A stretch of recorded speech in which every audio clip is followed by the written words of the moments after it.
नेपाली सार्वभौम भई फैलिएका मेची महाकाली प्रकृतिका कोटि कोटि सम्पदाको आचल बेहरूको राजधानी स्वतन्त्र र अटल ज्ञान भूमि शान्ति भूमि तराई पहाड हिमाल अखण्ड यो प्यारो हाम्रो मातृभूमि नेपाल बहुजाति भाषा धर्म संस्कृति छन् विशाल अग्रगामी राष्ट्र हाम्रो जय जय नेपाल।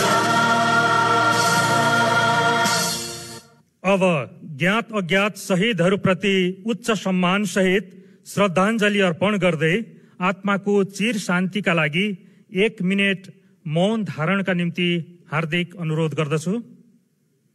सुरु।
धन्यवाद। अब राष्ट्रिय महिमा तथा राष्ट्रिय एकताको भाव सहित गणतन्त्र विशेष गीत श्रवण हुनेछ। गणतन्त्र स्थापना भो नेपाली माटोमा खुशियाली उमङ्ग छ हर्ष छ मनमा स्वागत छ सारा जनलाई गणतन्त्रमा शुभकामना गणतन्त्रमा शुभकामना। यही बोलको राष्ट्रिय महिमायुक्त गणतन्त्र विशेष गीतका गीतकार हुनुहुन्छ सुरेश कुमार कार्की अनि संगीतकार भूपेन्द्र रायमाझी। गायन प्रस्तुतिमा कलाकारहरू रामा मण्डल, शंकर थापा, एमन भारद्वाज र सुजाता वर्मा।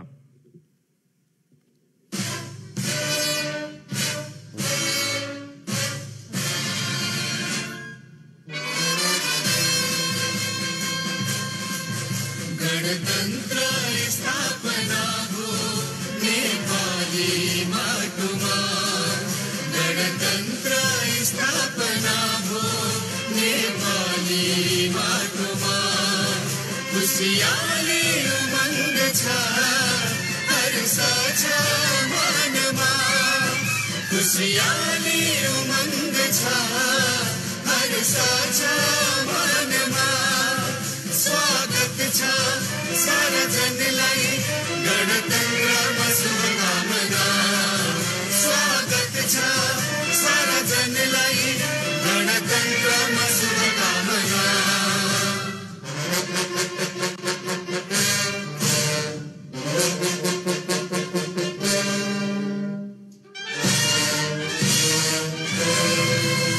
हिजोको क्रान्तिपछि निरङ्कुशता ढलिसक्यो शान्ति र समावेशी फूल फक्रिसक्यो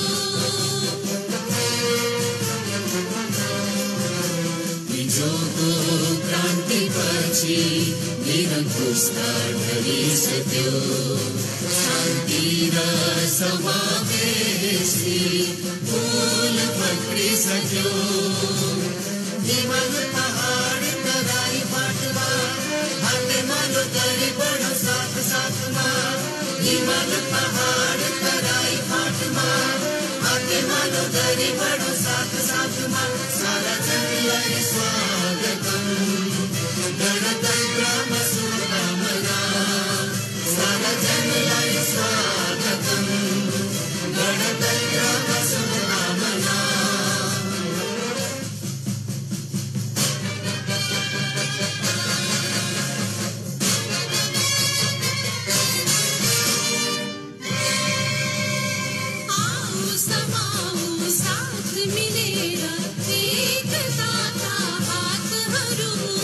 विगतका गल्तीलाई सुधारी सिकौँ नयाँ पाठहरू। आओ समाऊ साथ मिलेर एकताका हातहरू। विगतका गल्तीलाई सुधारी सिकौँ नयाँ पाठहरू। आफ्नै भाषा एउटै स्वरमा गाउँ मिलेर देशैभरि स्वाधीनताको शुभ सरेर। आफ्नै भाषा एउटै स्वरमा गाउँ मिलेर देशैभरि स्वाधीनताको शुभ सरेर। सारा जनलाई स्वागतम, गणतन्त्रमा शुभकामना। सारा जनलाई स्वागतम, गणतन्त्रमा शुभकामना। गणतन्त्र स्थापना हो नेपाली माटोमा। गणतन्त्र स्थापना हो नेपाली माटोमा। खुसियाली उमङ्ग छ हर्ष छ मनमा। खुसियाली उमङ्ग छ हर्ष छ मनमा। स्वागत छ सारा जनलाई गणतन्त्रमा शुभकामना। नेपाली सारा जनलाई गणतन्त्रमा शुभकामना। नेपाली सारा जनलाई गणतन्त्रमा शुभकामना। गणतन्त्रमा शुभकामना। गणतन्त्रमा शुभकामना। गणतन्त्रमा शुभकामना। गणतन्त्रमा शुभकामना। गणतन्त्रमा शुभकामना। गणतन्त्रमा शुभकामना। गणतन्त्रमा शुभकामना।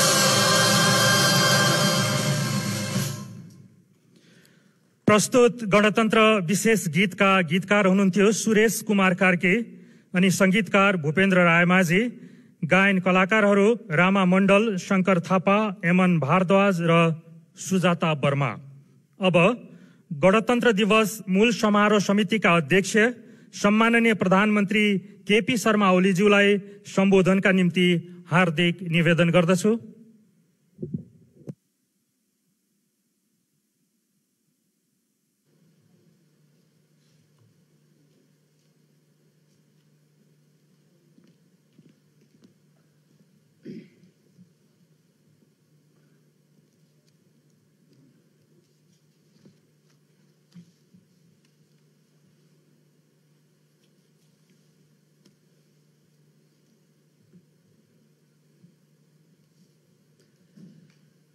सम्माननीय राष्ट्रपतिज्यू, सम्माननीय उपराष्ट्रपतिज्यू, सम्माननीय सभामुखज्यू, सम्माननीय राष्ट्रिय सभाका अध्यक्षज्यू, माननीय मन्त्रीगण, राष्ट्रिय सभाका माननीय सदस्यज्यूहरू, संवैधानिक आयोगका प्रमुखज्यूहरू, राष्ट्रसेवक कर्मचारीहरू, विशिष्ट अतिथिहरू र सम्पूर्ण आदरणीय दिदीबहिनी तथा दाजुभाइहरू, आज हामी गणतन्त्र दिवस मनाइरहेका छौँ। गणतन्त्र दिवस नेपाली जनताको बलिदान र सङ्घर्षको सफलताको दिन हो। यो हाम्रो उल्लासको चाड हो, तर आज हामी त्यसरी उल्लासपूर्वक यस चाडलाई मनाउन सकिरहेका छैनौँ। कोभिड-19 को महामारीका कारण सार्वजनिक व्यवहारका केही क्षेत्रमा निषेधाज्ञा जारी गर्न हामी बाध्य भएका छौँ। विवाह, व्रतबन्ध, चाडपर्व र जात्राहरू समेत मनाउन सकिरहेका छैनौँ। यस्ता कुनै पनि पर्व यस महामारीका कारण हाम्रो घर दैलोमा खुसी लिएर आउन सकिरहेका छैनन्। यति बेला कोरोनाको कहर विश्वव्यापी रूपमा साझा समस्या बनेको छ। त्रासदीको यस्तो अवस्थामा हामी गणतन्त्र दिवस यस रूपमा मनाउन बाध्य भएका छौँ। गणतन्त्र दिवसका अवसरमा सर्वप्रथम यहाँहरू सबैमा हार्दिक बधाई तथा शुभकामना व्यक्त गर्न चाहन्छु। यस दिन जन्मसिद्ध श्रेष्ठताको सामन्तवादी सिद्धान्त र प्रणालीमा आधारित र जबरजस्ती थोपरिएको राजतन्त्रको अन्त्य गरेर गणतन्त्र स्थापनाको लागि आफ्नो जीवन उत्सर्ग गरेर हामीलाई गणतन्त्रको उज्यालो प्रदान गर्नुहुने प्रातः स्मरणीय शहीदहरूप्रति भावपूर्ण श्रद्धाञ्जली अर्पण गर्दछु।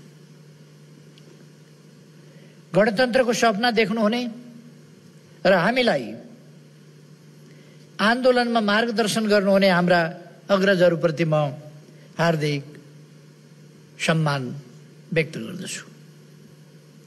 गणतन्त्र प्राप्तिको यस लामो आन्दोलनमा सहभागी सबै न्यायप्रेमी जनसमुदायलाई हार्दिक अभिनन्दन गर्दछु।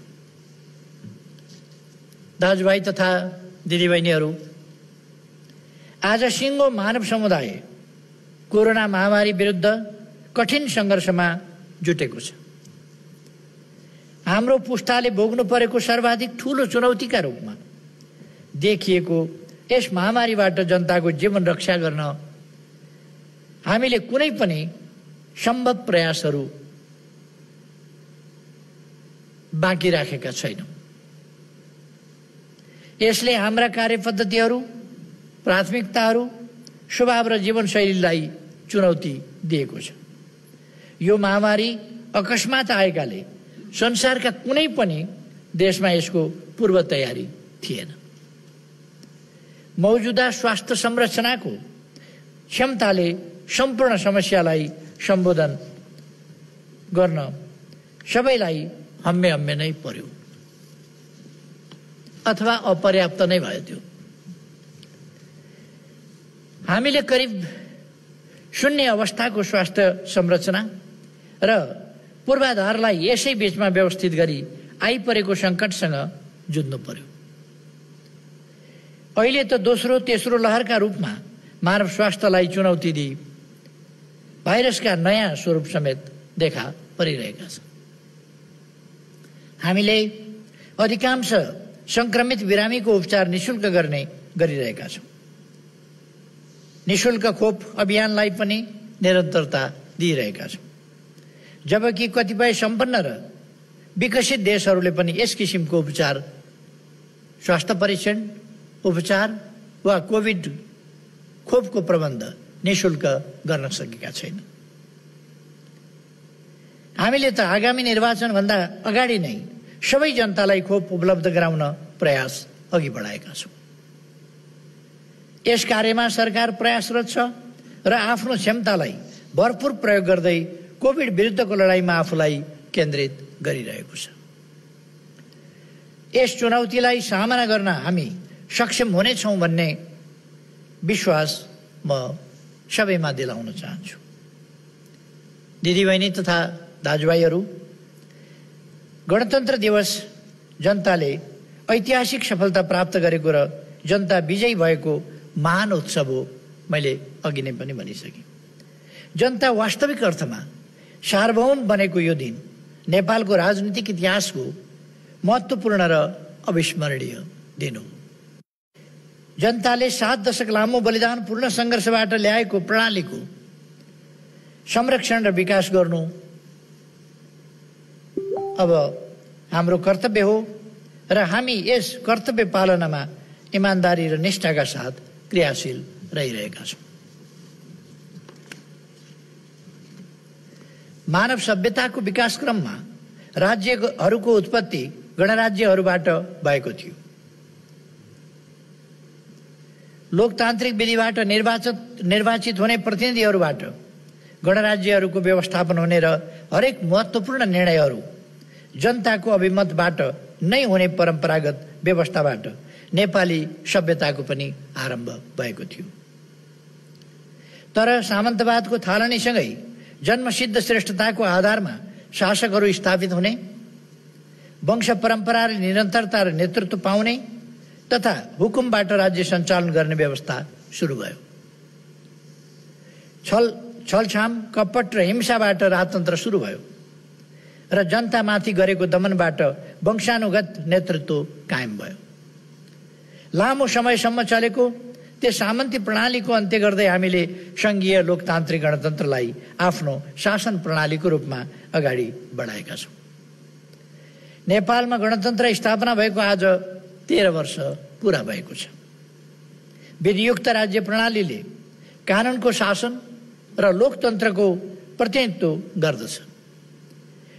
सारपूर्ण र वास्तविक गणतन्त्र सहितको लोकतन्त्र नै पूर्ण लोकतन्त्र हो। हाम्रा सम्पूर्ण साधन स्रोत तथा प्रयासहरू ती आकांक्षाहरूलाई मूर्त रूप दिन नै केन्द्रित छन्। हामीसँग जनताका प्रतिनिधिले बनाएको संविधान छ।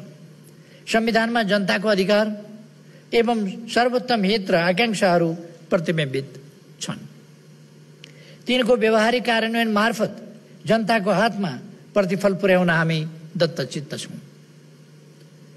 लोकतान्त्रिक गणतन्त्रको अभ्याससँगै हामीले हासिल गरेका उपलब्धिहरू गौरवपूर्ण र दूरगामी महत्त्वका रहेका छन्। गणतन्त्र लोकतान्त्रिक आन्दोलनको सर्वोच्च उपलब्धि हो। जनता मार्फत निर्धारित गरिएको जनताको तन्त्र हो। जनतालाई केन्द्रबिन्दुमा राखेर जनताको इच्छामा र जनताका लागि सञ्चालित हुने शासन व्यवस्था हो। मानिस जन्मदै धरतीमा रहेका स्रोत साधन निर्बाध उपभोग गर्न पाउने अधिकारसहित जन्मिन्छ। जनताको श्रेष्ठता र सर्वोच्चता हुने स्वच्छ प्रतिस्पर्धा रहने गणतन्त्रात्मक शासन प्रणाली सामाजिक रूपान्तरणको माध्यम हो। संविधान र कानुनमा उल्लेखित अधिकारको प्रयोग सहज रूपमा गर्ने गरी जनता सचेत र सक्षम नहुँदासम्म गणतन्त्र दिगो हुन सक्दैन। जनताको अज्ञानताबाट लाभ लिँदै जनताको सार्वभौम सत्तालाई विभिन्न स्वार्थ समूहहरूले आफ्नो नियन्त्रणमा राख्ने प्रवृत्तिलाई निस्तेज पारी गणतन्त्रलाई दिगो बगनाउनु जरुरी छ। त्यसैले समुचित रूपमा लोकतान्त्रिक गणतन्त्रलाई समृद्ध बनाउन जनताले समानतायुक्त, न्यायपूर्ण, शान्ति सुरक्षा युक्त वातावरणसहित सुशासन र सेवामा पहुँचको अनुभूति गर्ने गरी हामीले हाम्रा तमाम प्रयासहरू अगाडि बढाइरहेका छौँ। गणतन्त्रको यस युगान्तकारी राजनीतिक परिवर्तनलाई सामाजिक जीवनका बहुआयामिक क्षेत्रमा विकास गर्ने समुन्नत प्रणालीतर्फ हामी अग्रसर छौँ। मुलुकमा संरचनागत पूर्वाधारको तीव्र र दिगो विकासमा हाम्रो सक्रियता त्यसैका लागि हो। हामी मुलुकको विकासका लागि सामाजिक र भौतिक पूर्वाधार बनाउँछौँ। तिनै पूर्वाधारहरूले जनताको सुख र समृद्धिका आधार निर्माण गर्दछ। त्यसैलाई हामीले समृद्ध नेपाल, सुखी नेपालीको राष्ट्रिय आकांक्षाका रूपमा अघि सारेका छौँ। हामीले लोकतान्त्रिक गणतन्त्रलाई सबल तुल्याउन समावेशीकरण सहितको सामाजिक न्याय, सुशासन र समृद्धिका तीनवटै आयामलाई समुचित सन्तुलनका साथ अगाडि बढाएका छौँ। गणतन्त्रलाई जनताको जीवनसँग तादात्म्य कायम गरेर अघि बढ्न हाम्रा सम्पूर्ण प्रयासहरू केन्द्रित छन्। जनताको जीवनमा परिवर्तन ल्याउन नै र सकारात्मक परिवर्तन ल्याउन नै विकासका चौतर्फी अभियान अघि बढाइएको छ। गणतन्त्रात्मक शासन प्रणाली मात्र नभएर अथवा गणतन्त्र एउटा शासन प्रणाली मात्र नभएर सभ्यता, संस्कृति र सामाजिक जीवन पद्धति समेत हो। लोकतन्त्र बिनाको गणतन्त्र सार्थक गणतन्त्र हुन सक्दैन। गणतन्त्र बिनाको लोकतन्त्रमा सार्वभौम सत्ता वास्तविक रूपमा जनतामा हुँदैन। हामी लोकतन्त्र सहितको गणतन्त्र र गणतन्त्र सहितको लोकतन्त्र अर्थात् लोकतान्त्रिक गणतन्त्रको अभ्यासमा छौँ। हाम्रो समाज र संविधानले लोकतान्त्रिक गणतन्त्रलाई भित्रैदेखि अंगीकार गरेको छ। सामाजिक न्याय र समानतामा आधारित समृद्धि सहितको प्रणाली हो, जहाँ सीमान्तकृत अल्पसंख्यक, गरिबी र बेथितिमा बाँचेका वर्गहरू, महिला, बालबालिका, पछाडि परेका र पारिएका समुदायहरूको बीचमा विभेद र बहिष्करण होइन, राज्यको संरक्षणले स्थान पाउँछ। राज्यले कमजोर र विपन्न वर्गलाई संरक्षणको नीति लिएको छ। गणतन्त्रमा जाति, वर्ग, लैङ्गिक, समुदाय, धर्म वा अरू कुनै पनि आधारमा कसैमाथि पनि असमानता, भेदभाव र छुवाछुतको व्यवहार स्वीकार्य हुन सक्दैन। गणतन्त्र उन्नत लोकतान्त्रिक संस्कार भएको शासन प्रणाली भएकाले विचारहरूको स्वस्थ बहस, मर्यादित छलफल र असहमतिका बीच निर्वाध अभिव्यक्तिको प्रत्याभूति हुन्छ। यसका लागि आचरण, व्यवहार र विचारका हिसाबले समेत उन्नत, परिष्कृत, पारदर्शी, सहभागितामूलक र स्वार्थरहित व्यवहार हुनु अनिवार्य छ। वास्तवमा अधिकार र कर्तव्यको न्यायोचित सन्तुलनले कानुनको शासन र समावेशी लोकतन्त्रलाई सार्थक र सफल तुल्याउँछ। यस अवधिमा हाम्रा हरेक प्रयास लोकतान्त्रिक गणतन्त्रलाई जीवन पद्धतिका रूपमा स्थापित गराई शान्ति प्रक्रियालाई निष्कर्षमा पुर्याउन, नयाँ संविधान कार्यान्वयन गर्न, संक्रमण कालको अन्त्य गरी गणतन्त्रलाई संस्थागत गर्न र विकासको यात्रालाई अघि बढाउन केन्द्रित गरेका छौँ। यस अवधिमा चेतनाको संस्थागत विकाससँगै विकास र समृद्धिका सपनाहरूले पनि साकार रूप लिन थालेका छन्। जनताले आफूलाई शासन गर्ने आफ्ना प्रतिनिधि आफै चयन गर्ने र आफ्नै सहभागितामा स्वतन्त्र ढङ्गले विकास गर्ने पद्धति बसालिएको छ। राष्ट्रको सार्वभौम अभ्यासले नवस्थापित गणतान्त्रिक प्रणालीलाई मजबुत पार्दै राष्ट्रले अन्तर्राष्ट्रिय रूपमा समेत भिन्न पहिचान बनाएको छ। लामो राजनीतिक अस्थिरता र संक्रमणलाई चिर्दै मुलुकको आर्थिक सामाजिक क्षेत्रमा उल्लेखनीय प्रगति हासिल भएको छ। आर्थिक वृद्धि दरमा निरन्तर प्रगतिका साथै निरपेक्ष गरिबीमा कमी हुनु, सुशासन र शान्ति स्थापनामा सुधार भई अपराधमा कमी तथा जनतामा सुरक्षाको प्रत्याभूति हुनु, भूकम्प पछिको पुनर्निर्माणका कार्यले सार्थकता पाउनु, सेवा प्रवाहमा व्यापक सुधारसहित जनताको सन्तुष्टि बढ्दै गई विश्वास वृद्धि, विकास, समृद्धि तथा सुशासनका सबै आयामहरू तथा विश्वव्यापी परिसूचकहरूमा उल्लेख्य सुधार आउनुले मुलुक सही दिशातिर अगाडि बढेको स्पष्ट हुन्छ। खास गरी कोरोना महामारी सुरु हुनु अघिसम्म विकास र समृद्धिका हाम्रा सबै सूचकाङ्क अत्यन्त उत्साहवर्धक रहेका थिए। मुलुकको यस शासन प्रणालीलाई संस्थागत र सुदृढ गर्न राष्ट्र र राष्ट्रियताको भावना एकाकार हुनुपर्दछ। ओझेलमा परेका विकास र समृद्धिका आकाङ्क्षाहरूलाई एकीकृत रूपमा सम्बोधन गर्नुपर्ने हुन्छ। सरकारले विभिन्न समयमा देखा परेका अनेक व्यवधानहरूलाई झेल्दै जन आकाङ्क्षालाई नै प्राथमिकताका साथ सम्बोधन गरेको छ र गरिरहनेछ। लोकतन्त्र जनताको जीवनमा बाँच्नुपर्ने प्रणाली हो। जनताको जीवनबाट यसलाई अलग गरेर केही व्यक्ति विशेषको स्वार्थ सिद्धिका लागि उनीहरूलाई उपभोक्ता बनाई शासन अवधिको बाँडफाँड तथा उपभोगका रूपमा अर्थ्याउने विसङ्गत परिभाषा यसका लागि हानिकारक छ। यो जनताको सार्वभौम अधिकार हो जसलाई जनताले निर्वाचन मार्फत अभ्यास गर्दछ। जनता बाहेक कुनै पनि ताकतले कसैलाई सत्ताको केन्द्रमा पुर्याउने र कसैलाई सत्ताबाट खसाल्ने परिभाषा र अभ्यासलाई लोकतान्त्रिक गणतन्त्रले आत्मसात गर्न सक्दैन। हाम्रो गणतन्त्रले प्रणालीका छिद्रहरू खोजेर कसैलाई सत्तामा चढाउने र कसैलाई झार्ने खेलमा समय व्यतीत गर्ने होइन, गरिबी र पछौटेपन विरुद्धको लडाईँ जित्नुपर्ने हुन्छ। त्यसमा पनि खास गरी जब राष्ट्रिय समस्याहरू आइपर्छन्, जब महामारी जस्ता सङ्कटहरू आइपर्छन्, जब राष्ट्रिय सीमाभन्दा बाहिरका विश्वव्यापी समस्याहरू आइपर्छन्, त्यस्ता अवस्थाहरूमा हामीले त्यस्तो साझा लडाईँ, संयुक्त प्रयास, सबै एकजुट भएर गरिने प्रयासहरूबाट लडिनु र त्यसमा विजय हासिल गर्नुपर्ने हुन्छ। जनता मजबुत हुँदा स्वतः लोकतन्त्र मजबुत हुने स्पष्ट छ।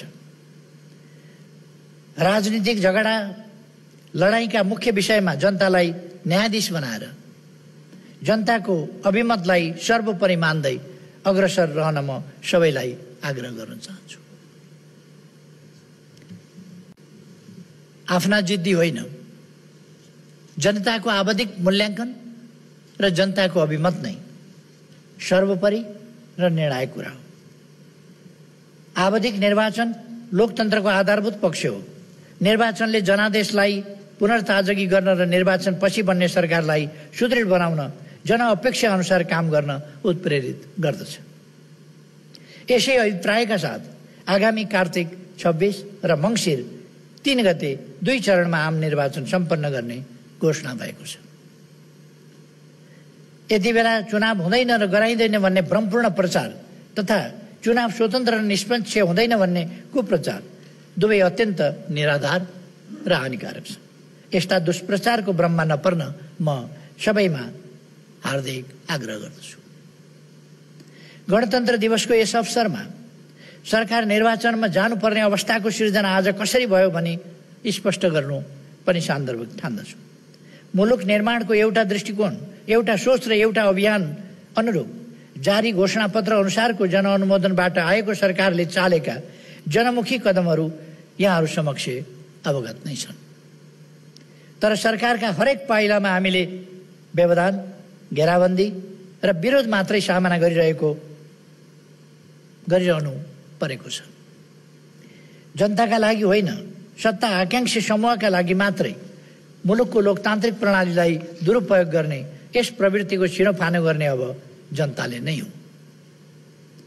मुलुकको अमूल्य समयलाई यस्तो अकर्मण्यता र अनुशासनहीनतामा खेर जानबाट रोक्न जनतासँग ताजा जनादेश माग्नु एकमात्र विकल्प हुन पुगेको छ।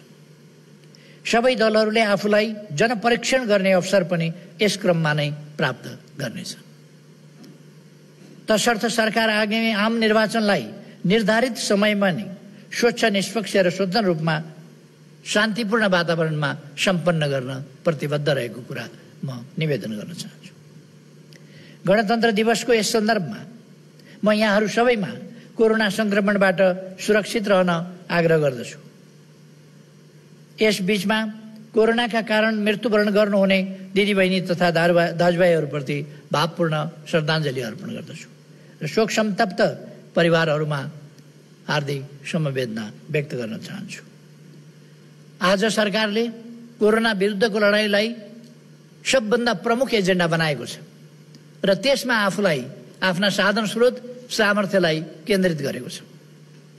आन्तरिक स्रोत साधनहरूको अत्यधिक परिचालन गरेको छ अथवा सम्पूर्ण रूपमा परिचालन गरेको छ। त्यसै गरेर बाह्य सहयोग, मित्र राष्ट्रहरू, सङ्घ संस्थाहरू सबैका सहयोग जुटाउने प्रयास गरिरहेको छ र कोभिड-19 विरुद्ध हाम्रो लडाईँ सफलतामा पुर्याएर छोडिनेछ र गणतन्त्र दिवसको यस अवसरमा म बिरामीहरूको शीघ्र स्वास्थ्य लाभको कामना गर्दै सबैलाई गणतन्त्रलाई, लोकतान्त्रिक गणतन्त्रलाई साकार पार्नका लागि अग्रसर हुन हार्दिक आह्वान गर्दछु। सबैमा धेरै धेरै शुभकामना भन्दछु। धन्यवाद।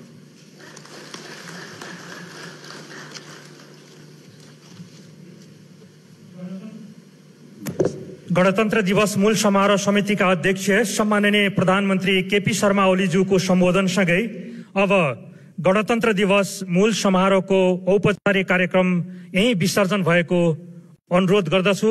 उपस्थितिको लागि यहाँहरू सबैलाई धन्यवाद सहित यो उद्घोषण भूमिकाबाट म नवीन दाहाल बिदा हुन्छु। नमस्कार, धन्यवाद।